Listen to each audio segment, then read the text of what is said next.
un compositor colombiano, Joe Arroyo, colombiano. La escribió en 1986. ¿Sí? ¿Basado en qué? La letra de la extradición. Bien, ¿de dónde saca él esa historia? ¿De dónde saca él esa idea, esa información para hacer esa canción? Bien, pero ¿de dónde la saca? ¿Dónde se documentó? ¿Mm? Tiene que haber ido, en principio, a lo que nosotros llamamos fuentes históricas, ¿ok? Tiene que haber investigado acerca del tema, porque obvio, en 1986 ya había pasado muchísimo tiempo. Habla de 1600, años 1600. ¿Quién escribiría algo en los años 1600? Entonces hay que retirarse hasta ese momento y revisar la documentación que tenemos. Eso es lo que nosotros llamamos fuentes históricas o fuentes documentales de tipo primarias, ¿sí? En el caso de Joe Arroyo, nosotros pudiéramos utilizar la canción como una fuente secundaria, como referencia de un hecho histórico al cual él se refiere. Sin embargo, la fuente primaria es la que lo documenta por primera vez, ¿sí? Nosotros aquí vamos a tratar de ir desarrollando todo este material basado en fuentes históricas de tipo primario y en algunos casos secundarios. La principal fuente, la primera fuente histórica que tenemos nosotros y desde donde nos vamos a remontar para conocer los primeros usos, los primeros registros que tenemos acerca del uso del petróleo, el primer documento histórico que tenemos allí es la Biblia. Y vemos en el Génesis 6:14, donde Dios le dice a Noé, construye un arca, colócale aposentos y además calafatéala por dentro y por fuera con brea. Brea es un líquido viscoso de color oscuro, negro, marrón y que sirve o hace las veces de lo que hoy conocemos como impermeabilizante. Tiene otros usos también. En la misma Biblia podemos encontrar que se utilizó para la construcción de la Torre de Babel. ¿Sí? La unión para pegar los bloques o los adoquines, ¿sí? Para unirlos, se utilizó también la brea. Vemos que utilizaban también el aceite, producto de la brea, para iluminar. En Egipto, por ejemplo, aparte de calafatear, aparte de iluminar, también lo utilizaban para embalsamar. Es uno de los elementos que utilizan en el libro de los muertos, que es el libro que utilizaban los egipcios es el libro donde se documenta el proceso a través del cual se realiza la momificación o el paso de los vivos hacia los muertos. Ellos reflejan allí los elementos que utilizaban, los ingredientes que usaban, y entre ellos mencionan la brea. Vemos también en China cómo se utilizaba incluso como arma de guerra. La colocaban en unos envases, en unos contenedores y la lanzaban y hacía el efecto explosivo. ¿Ok? También para refinar la sal. Buenos días, adelante.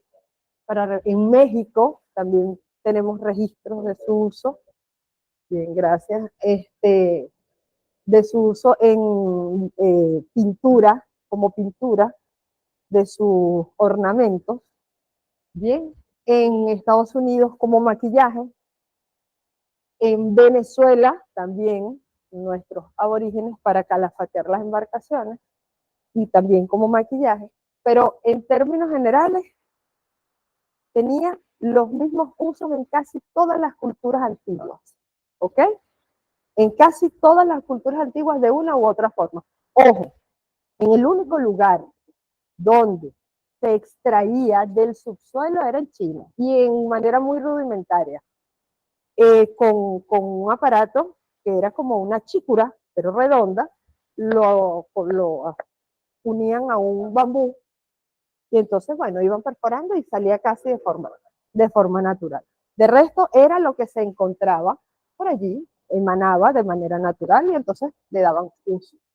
Muy importante hacer la acotación, que en todas las culturas, en todas se utilizaba como medicina, como ungüento, por ejemplo, para quemaduras, para cicatrizar, lo utilizaban, para calmar dolores, ¿sí?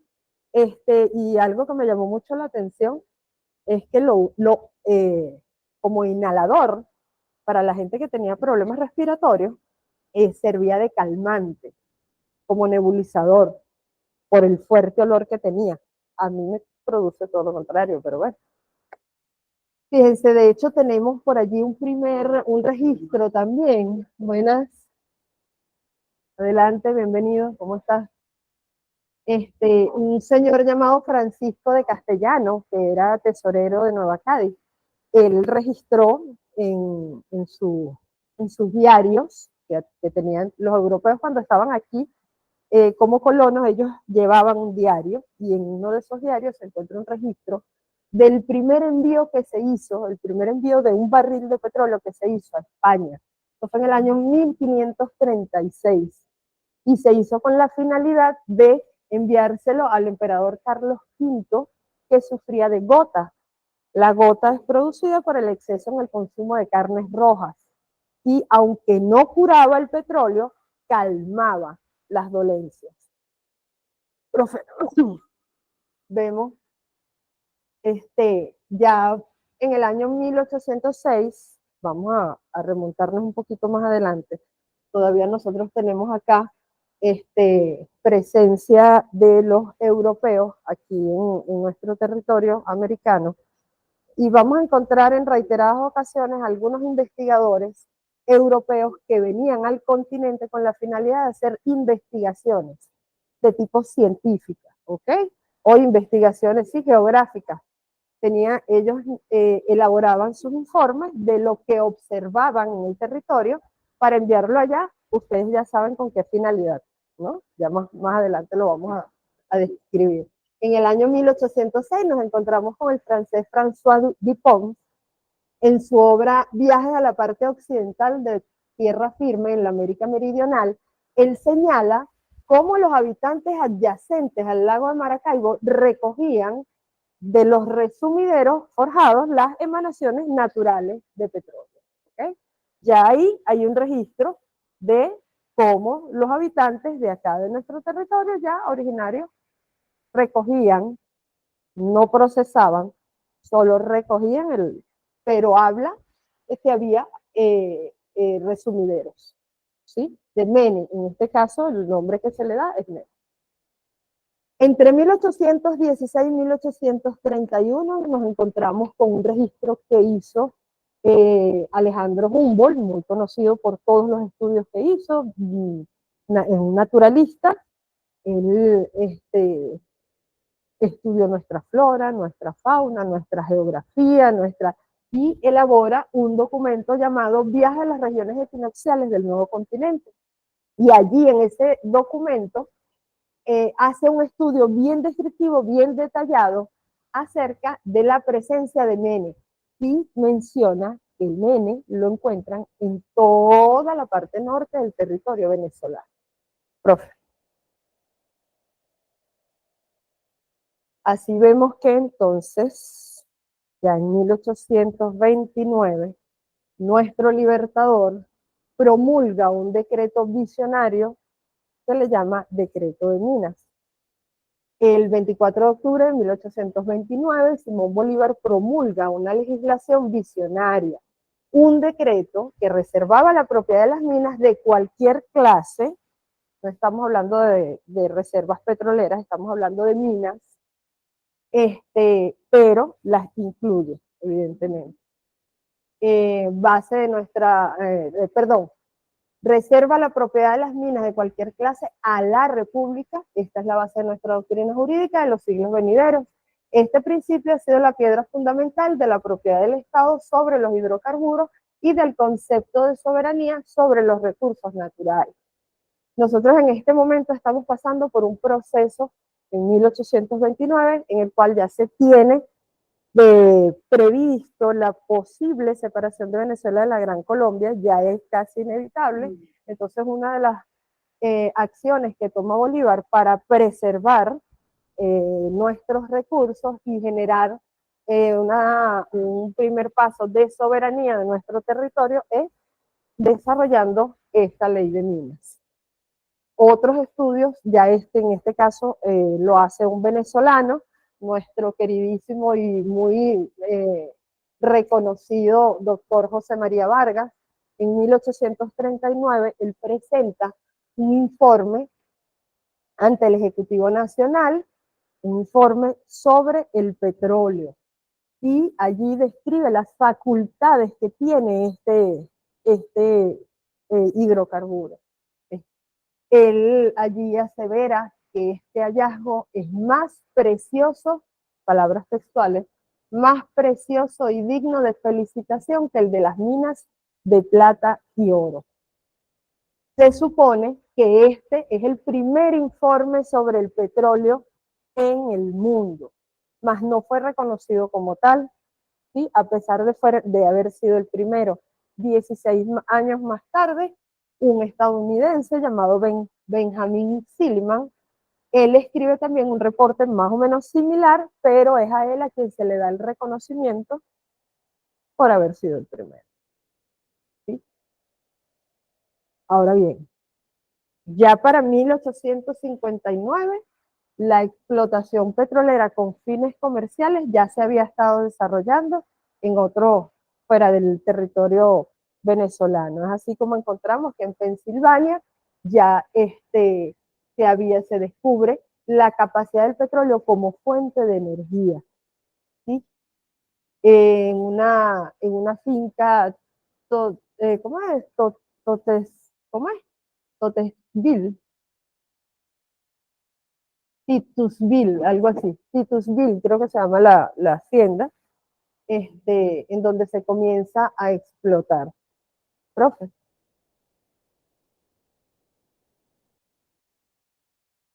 Este es otro estudio. Como pueden observar, les dije desde un principio, estos estudios los hacen en su mayoría científicos extranjeros sobre nuestro territorio. Los informes que se realizan, como pueden darse cuenta, no son para nuestra nación, sino que son informes que son entregados a estas naciones. Hay un informe también sobre el petróleo que se encontraba presente en la región del Zulia, lo elabora el inglés G.P. Wall y lo presenta ante la Sociedad Geológica de Londres. ¿Sí? Allí él describe los depósitos de asfalto natural muy extendidos en la provincia de Maturín y en cantidades aún mayores cerca del lago de Maracaibo. Por estos tiempos ya se vislumbraba una especie de pugna por separar al territorio del Zulia del resto del territorio de Venezuela. Allí más o menos vemos el porqué, ¿sí? Ya se tenía conocimiento de esto. Entonces, vamos a entrar, esto es un poco los antecedentes hasta ahora. Hemos visto un poquito los antecedentes acerca del uso del petróleo, los estudios que se han venido haciendo acerca de la presencia de petróleo en nuestro territorio. Ahora bien, vamos a dar inicio a lo que es la explotación petrolera acá en Venezuela. Vamos a hablar entonces de la Petrolia del Táchira.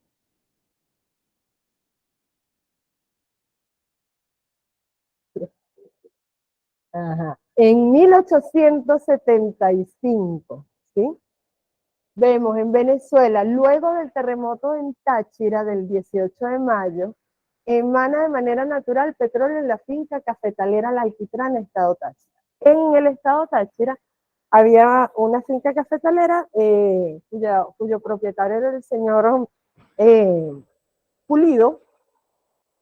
Este señor tenía un amigo llamado Carlos González Bona, un médico, y lo visitaba con mucha frecuencia, bueno, porque eran amigos y caminaba por la hacienda y en uno de esos recorridos notó que en la quebrada llamada La Alquitrana, que atravesaba todo el territorio, en sus orillas emanaba un líquido viscoso lo toma, le hace el estudio, porque es que médicos de esa época normalmente eran más científicos que médicos, ¿no? Hace el estudio y determina que es petróleo y comienza a decirle al señor Pulido, mira, tienes petróleo aquí, vamos a ver qué posibilidad hay de que tú lo explores. Este señor nunca le prestó atención. Perdón, no es sino hasta el año 1875, luego de un terremoto que hubo en Cúcuta y se sintió, por supuesto, en toda la zona andina, que estos resumideros comienzan a brotar en borbollones en cantidades mayores. Y es allí donde el señor Pulido toma la decisión de explotar ese petróleo. Para ello, profe, se reúne con varios amigos tachirenses también. Aquí lo tenemos. 1878, en Venezuela la explotación petrolera industrial y con ella la industria nacional se inicia el 12 de octubre de 1878 en el Táchira, en la finca cafetalera La Alquitrana, propiedad de la familia Pulido, quienes crean junto a 5 socios la empresa llamada La Petrolia. Bien.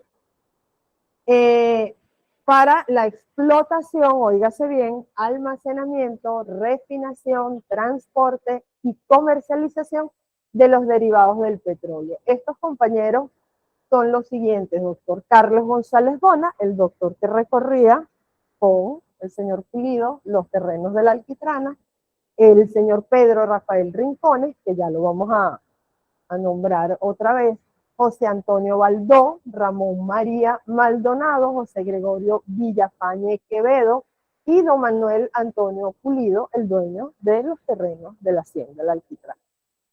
La Petrolia es fundada por un grupo de hombres intelectuales y de la alta sociedad tachirense, plenamente informados para la actividad petrolera que se desarrollaba en Estados Unidos. Ya, como vieron, ya en Pensilvania se estaba desarrollando la actividad petrolera y estos compañeros tenían conocimiento de esa actividad y entonces se reúnen, se asocian y conforman la compañía La Petrolia, con la intención de explotarla. Más adelante, profe, más adelante vemos como uno de los fundadores en 1879 de La Petrolia, el señor Pedro Rafael Rincones, que había cursado estudios comerciales y financieros en Hamburgo, en Alemania, y luego de la fundación de la empresa, los socios acuerdan enviarlo a estudiar petróleo. ¿Lo envían a dónde? A Pensilvania, en donde parte el 10 de marzo para aprender sobre estas técnicas y tecnologías para luego aplicarlas acá en su compañía. Y este señor regresa el año siguiente y trae los equipos necesarios para la explotación y para la refinación de petróleo. Trae entre ellos taladro de perforación, bomba de lodo y tren de destilación para elaborar queroseno. Fíjense que él, claro, él trae el conocimiento y trae la maquinaria. ¿Cómo puede hacer para poner a funcionar una maquinaria que nunca nadie aquí había utilizado? ¿Qué hizo? ¿Qué tuvo que hacer? Formar a sus compañeros, a los trabajadores, acerca de todos los procesos que él aprendió en Pensilvania. Este señor era bien curioso. Hay un documento que se llama Los Pulidos. Creo que lo vamos a compartir por allí más adelante. Es un documento en donde se narra toda la historia de La Petrolia, bastante detallado, está bien completo. Y allí mencionan esos estudios que él realiza y hacen referencia al hecho de que, como buen tachirense, buen venezolano, muy parecía Pepito Preguntón, preguntándole a todo el mundo en Pensilvania cómo se coloca esto, de dónde sacaste aquí, cómo aprieto acá y esto va por dónde y por dónde sale. Se trae todo eso, ya parecía como fastidioso. Trae toda esa información, la socializa, así como lo estamos haciendo aquí más o menos, ¿ok? La socializa con los trabajadores y comienzan a producir el petróleo.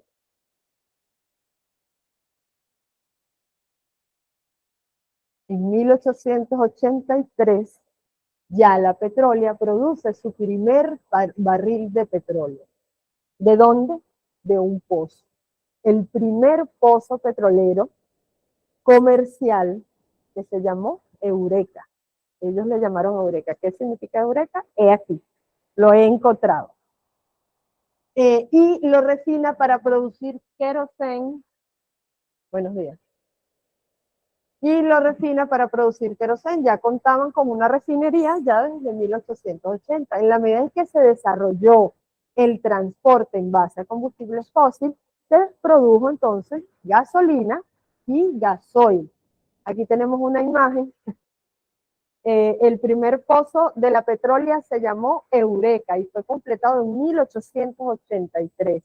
Cabe mencionar que antes de esa fecha, el petróleo era recogido en baldes de ese tipo y comercializado a través de bodegas, simplemente. Ya no, ¿ok? Ya a partir de entonces ya cambia la presentación, la manera de extraerlo también cambia, profe.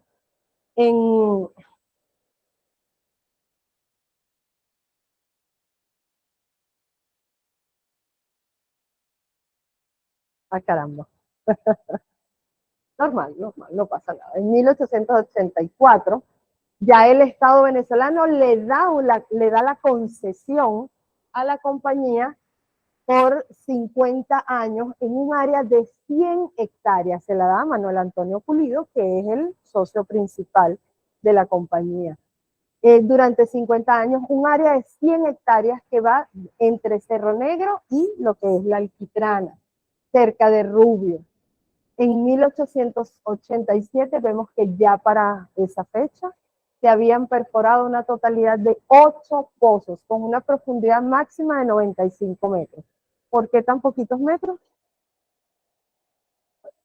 Por la tecnología que utilizábamos, no era un taladro de perforación, sino que era a percusión. Entonces, por supuesto, la profundidad a la que puedo llegar es menor.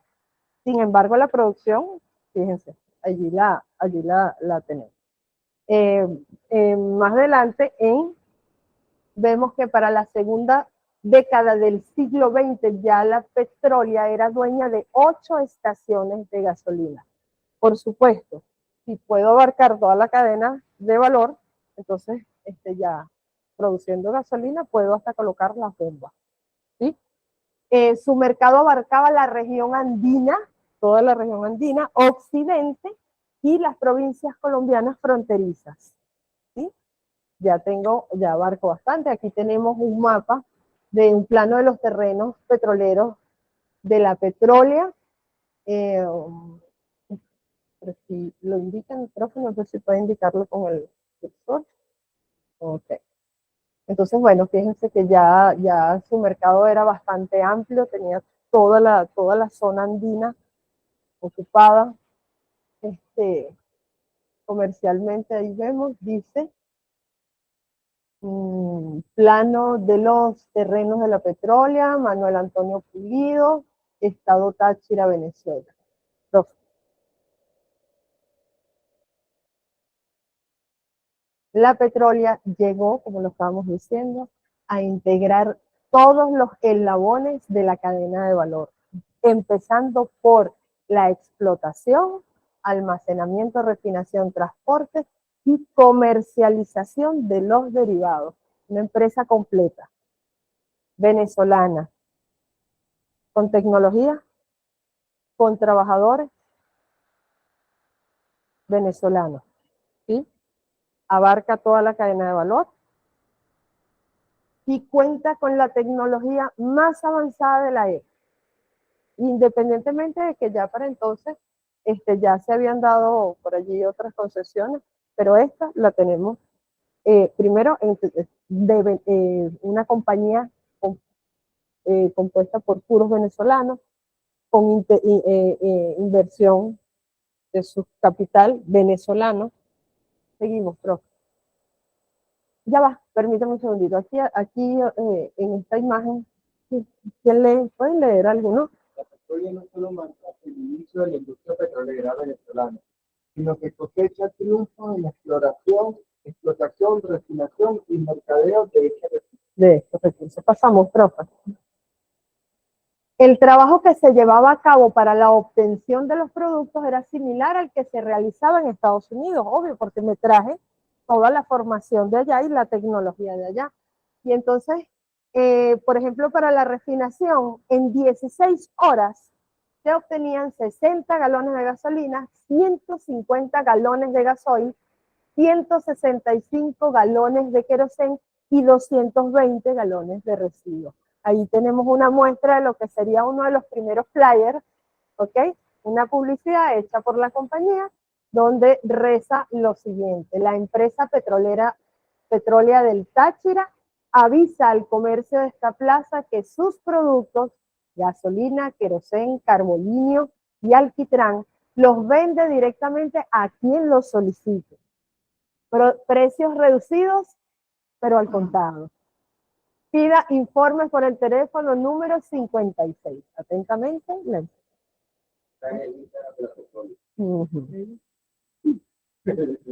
Busquen el Instagram, ahí está. En 1928, aquí comienza la triste historia. 1928, el 26 de noviembre, se le entrega la administración de la compañía La Petrolia al señor norteamericano Clarence Brown.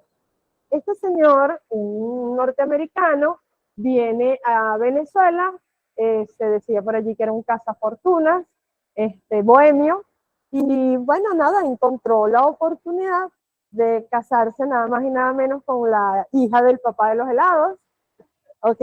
La hija del señor Pulido, y bueno, a él le entregan la administración de la empresa. ¿Ve? El señor fue autorizado para perforar 12 pozos y administrar 8 estaciones de gasolina.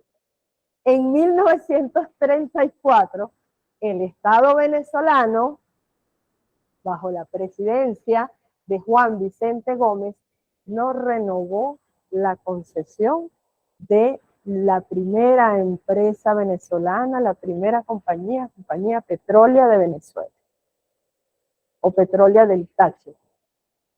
Allí vemos cómo el compañero Antonio Pulido Villafaña, uno de los socios, si recuerdan los nombres, le escribe al general Gómez un documento donde le solicita la renovación de la concesión y le dice: se trata de favorecer con ello, vean cómo la describe, a una empresa netamente venezolana, la única de nuestra nacionalidad que está hoy produciendo y refinando petróleo, la que además tiene el privilegio honroso muy especial de haber sido la primera que en el país se organizó, pues en verdad viene a ser la misma que con miras patrióticas, más patrióticas que de especulación, hubo de establecerse hace ahora más de medio siglo por el denunciante Pulido, a quien ayudaron para este fin otras personas. Respetuosamente, así lo pide el general Gómez, su amigo y servidor obsecuente, Antonio Pulido Villafaña. Sin embargo, vemos que en 1937 todavía la señora doña Dolores Pulido, viuda del compañero el americano, ella insiste en recuperar la compañía y recuperar, por supuesto, la producción. Ellos tenían casi parada la producción por cuanto ya tenían competencia, ¿no? Y una competencia bárbara que se instaló en nuestro país. Eso lo vamos a ver más adelante con más detalle en otra presentación. Ella intenta ratificar el título de La Petrolia por todos los medios posibles. Incluso que a pesar de las circunstancias en su contra y de los esfuerzos hechos por ella, por retener y reactivar la concesión, ella continuó, a pesar de que no tenían la concesión, continuó vendiendo querosén y refinando gasolina de bajo octanaje hasta el año 1945. Hay otra anécdota también en el documento de los Pulidos, en donde cuentan que a la señora la comparaban con doña Bárbara, porque era tenaz, de carácter bastante fuerte. Inclusive algunos de los socios, de los encargados de otras petroleras cercanas se acercaron a hablar con ella y intentaron entrar a los terrenos de la alquitrana y ella los corrió con una escopeta. Ok, no, fuera de aquí. Aquí no hay nada que decir, aquí no hay nada que negociar, aquí no hay nada que hablar. ¿Sí? Una señora bastante tenaz. Ella luchó hasta que ya, bueno, falleció. Pero Incluso, quiero hacer un inciso allí que, fíjense que continúa vendiendo queroseno refinado hasta 1945. ¿Qué pasaba en el mundo en esa época? La Segunda Guerra Mundial. Y en el marco de la Segunda Guerra Mundial, por supuesto, toda la producción de combustibles de las transnacionales iba afuera, a esa producción, a todo, siempre va afuera, pero siempre todo a cumplir con esos compromisos comerciales. La demanda energética que tiene cualquier guerra. Eso fue aprovechado, en este caso, por doña Dolores Pulido para continuar vendiendo sin permiso, sin permiso y sin concesión lo que es lo que era estos refinados. Y gasolina. Entonces, bueno, hasta este momento nos encontramos con una historia, la historia de la Petrolia del Táchira, que marca un primer momento histórico en cuanto a lo que es la historia de la explotación de los hidrocarburos en nuestro territorio. Esta fue una primera marca ¿cómo le llamo? Marca de sangre que tenemos allí. Vamos a hacer ahora una lista de estos logros que dejó la Petrolia del Táchira. Primero, Petrolia fue una de las primeras concesiones petroleras otorgadas en el territorio nacional. 2, la primera empresa petrolera en el país. 3, todos sus socios y trabajadores eran venezolanos. 4, don Manuel Antonio Pulido se convirtió en el primer empresario petrolero venezolano. 5, Pedro Rafael Rincones, que fue el compañero que mandaron al exterior a estudiar, fue reconocido como el primer técnico y el primer becado venezolano para estudiar las técnicas petroleras de exploración, explotación, perforación, refinación, producción y almacenamiento. Bien completo. Número 6, los primeros en hacer trabajos de explotación petrolera. Si no tenemos primeras veces con la petrólea, imagínense. Número 7, Eureka fue el primer pozo productor de petróleo. Yo recuerdo que chiquita me decían que era el Sumaque 1. Ya estamos viendo que no es así, ¿no? Ok. Petrolia, número 8, fue la primera en usar sistemas de producción por bombeo mecánico. Recuérdense que trajimos tecnología de punta para el momento. ¿Bien? La primera refinadora de petróleo, número 9, número 10, la primera en hacer mercadeo nacional. Todas las demás eran mercado internacional. La primera compañía petrolera donde se aplica una acción de sustitución de importaciones. ¿Cómo lo hicieron? Se les dañó una barra de perforación. De las que trajeron, se dañó. Para volver a traer otra sin parar la producción, ¿qué tenían que hacer? Esperar muchísimo. Entonces, ¿qué hicieron? Aquí mismo, con los materiales de aquí, con material que ya tenían allí, repararon la misma barra y la colocaron. Entonces, allí que hicieron un ejercicio de sustitución de importación. Número 13, primera empresa petrolera en contactar a un técnico petrolero por año, que en este caso fue el señor Brown. Número 14, de Petrolia Star. Esta fue la primera publicación institucional en el ramo del petróleo. Una publicación de 4 páginas, un periódico, editado por el propio Pedro Rafael Rincones, el cual firmaba con un seudónimo Mr. Correcto. Con esto cerramos esta primera parte. Vamos a pasar ahora a la pregunta generadora. Vamos a hacer el ejercicio de responder acá y debatir aquí y en los diferentes equipos de trabajo que están activos hasta el momento. Profe, si cerramos los micrófonos y comenzamos el debate.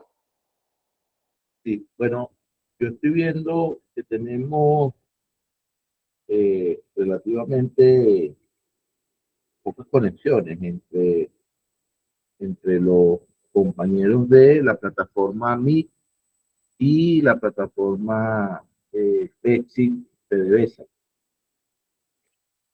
Entre las preguntas generadoras, o la primera parte de las preguntas generadoras para el debate, queremos orientar, saber y debatir sobre el por qué la Petrolia, siendo pionera en la explotación petrolera en Venezuela, siendo una empresa de netamente venezolana, no solamente capital venezolano, no solamente, en este caso no era del Estado, era de empresarios venezolanos que apuntaban a la consolidación de la economía y crecimiento del país.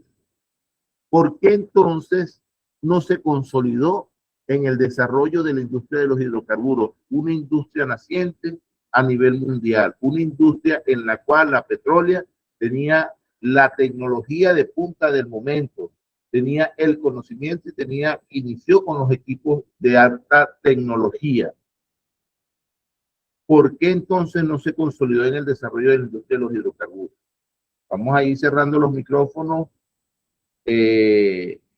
Son las 9:54, unos 15 minutos para desarrollar allí ese debate y a las 10:15 abrimos nuevamente, compañeros.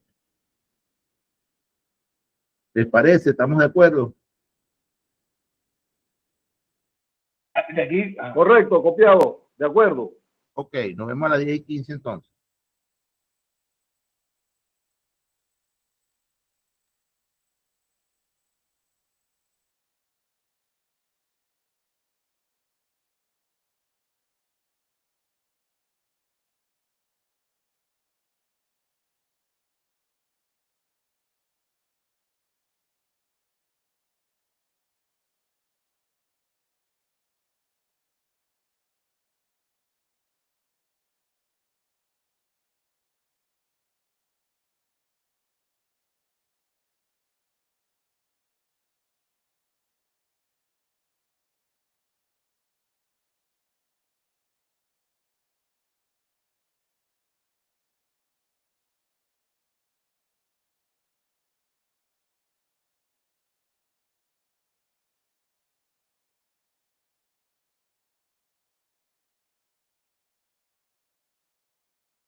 Que fue cuando entró ya quedó el equipo de Petroboscán, equipo de Petroboscán, Zulia, Jorge Eliezer Gaitán, ya tenemos la pregunta generadora a la mano.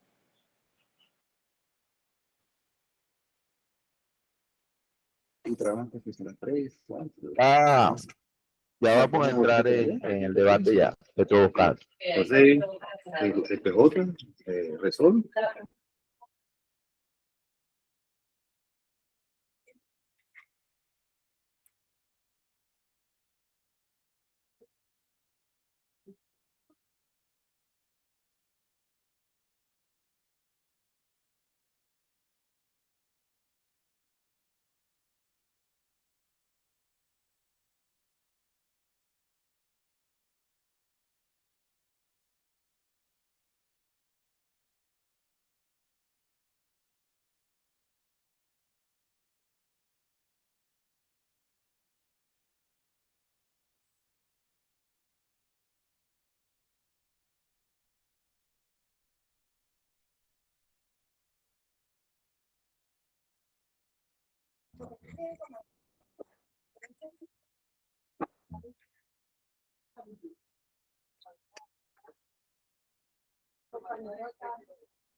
Lo correcto era llevar las condiciones en cuanto a inclusive los pasivos ambientales. Un poco con los pasivos ambientales